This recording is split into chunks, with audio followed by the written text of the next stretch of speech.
TSV symptoms are present po sa case ni Idoy Maranan. Tapos we noticed na may similarities din po kay Mang Idoy bago siya mamatay sa isa pong pasyente na TSV positive din po. Ito po.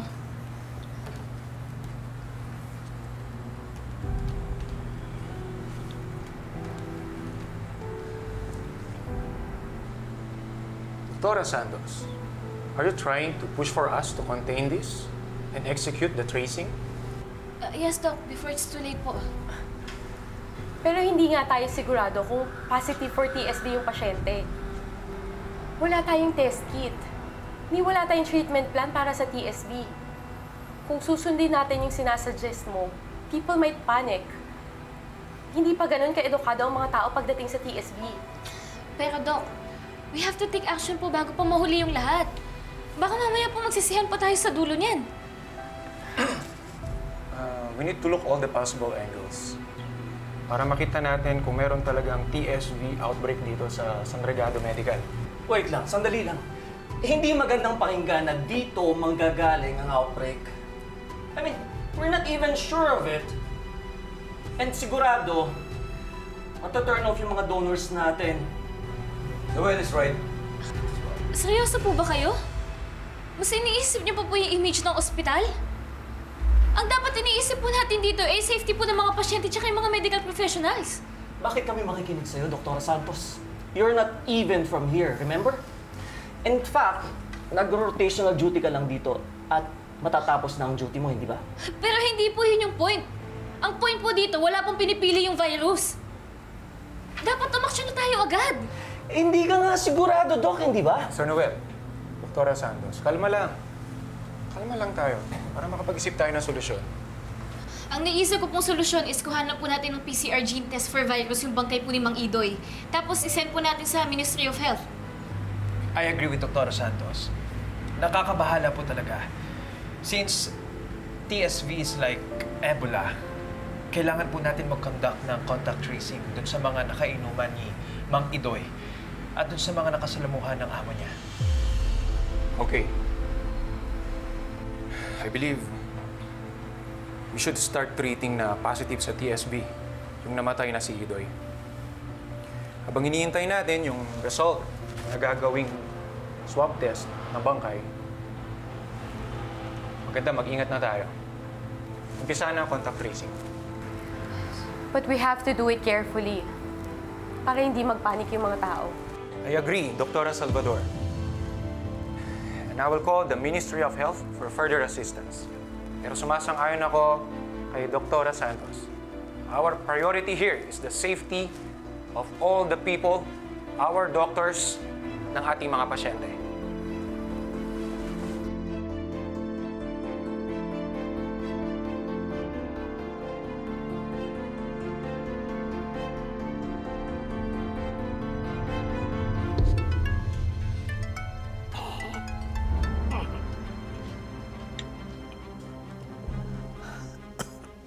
Hello, good morning.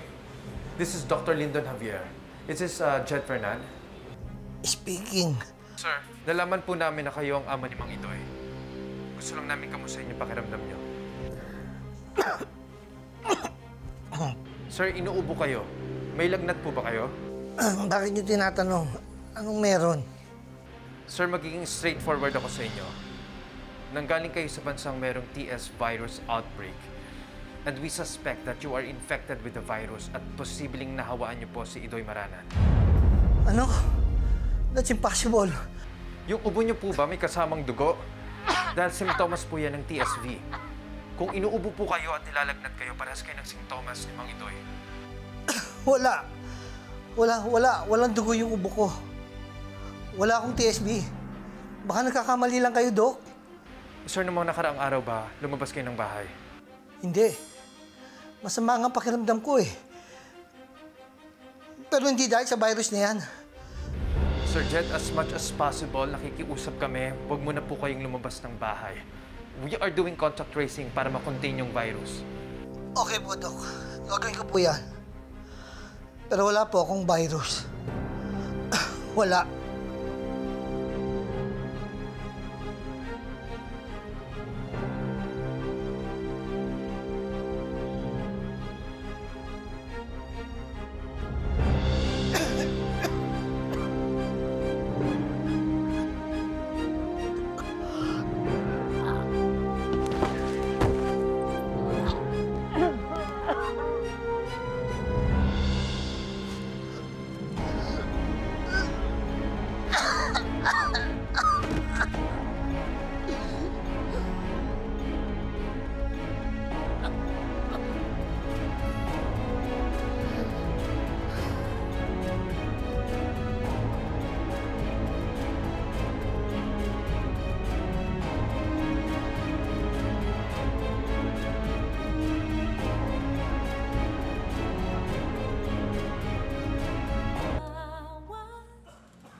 Miss na yung ear nyo.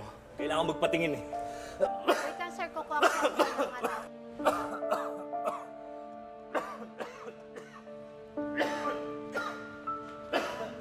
Saan po yung conference room?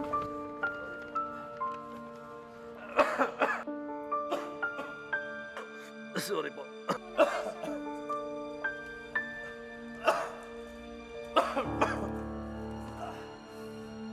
Pwede po ba makuha ang pangalan niyo, sir?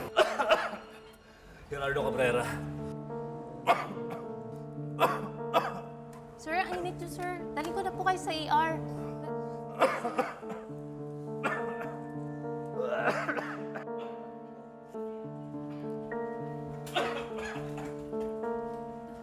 Doc Lyndon. Doc Denise? Anong ginagawa mo dito? Bibisitahin ko lang sana si Annalyn, kaya dinalan ko siya ng pagkain. I just came from a family reunion na malapit lang man dito. Doc, sana hindi ka na lang pumunta dito. Bakit? What's wrong? Meron kaming pasyente kanina lang namatay. At hinala namin merong TS virus. Are you serious? Yes. Lahat ng symptoms present. Plus, he came in with someone kung saan merong TSV virus outbreak. Doc, mabuti pa umuwi ka na lang. Ako na lang magbibigay kay Annalyn nito at sasabihin ko sa kanya na dumaan ka. No.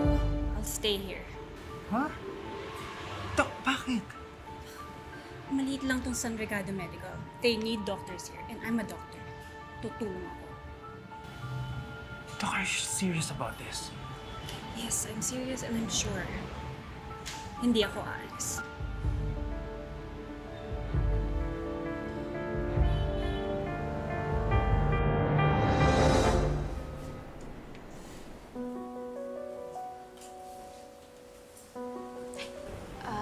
Mang Mario, pasensya na po kayo ha, pero may kailangan po kasi kaming itanong sa'yo eh. Ano po ba yung doktora? Di ba sabi niyo po, nung isang gabi nag-inuman po kayo nila Mang Idoy. Nakauwi na po ba kayo simula po nun? Di pa nga ho. Plano ko sana umuwi, kaso nga lang, sa nangyari po kay Iloy, baka hindi na po.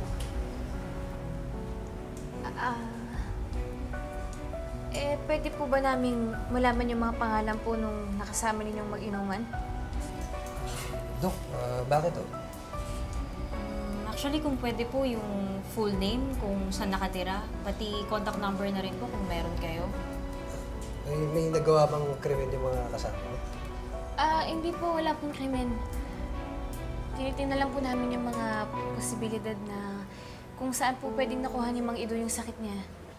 Ganun po ba? Sige po, si Jed Fernan, yung boss po ni Idoy, si Destor Ibanez, at saka po si Gerardo Cabrera po.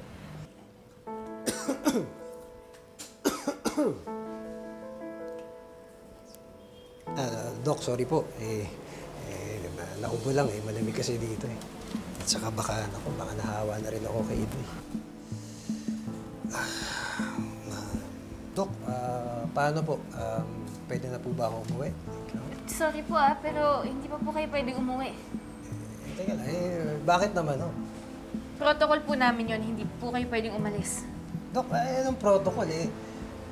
Kailangan ko na umuwi, Dok eh. Mang Mario, kalma lang po tayo. Talagang protocol lang po yun, kaya sana po, saglit lang naman po to. Paano ako kakalma eh? Gusto ko nang umuwi, pinipigilan niyo pa ako. Sir, hindi nga po kayo pwedeng umalis. Bakit ba? Bakit ba hindi ba ako pwedeng umuwi? Mang Mario, posible ho kasing dahil sa virus kaya namatay si Mang Idoy. At maaaring nahawaan ho kayo.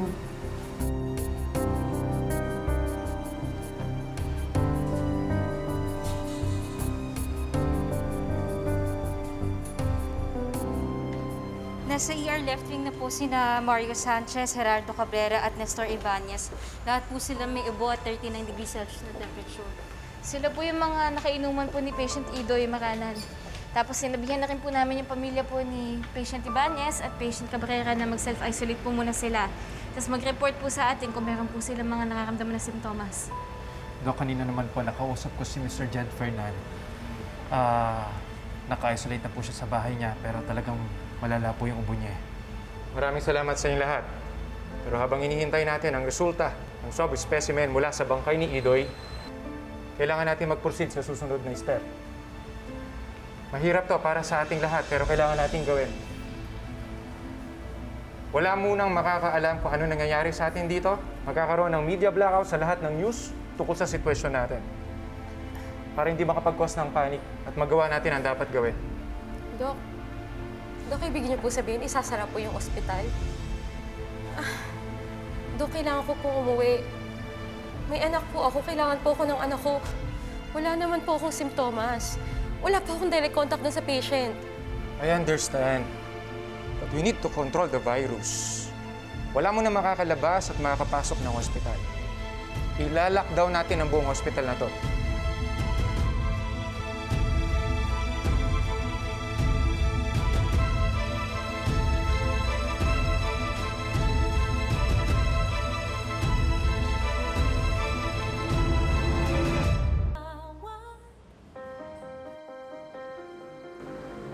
Michael?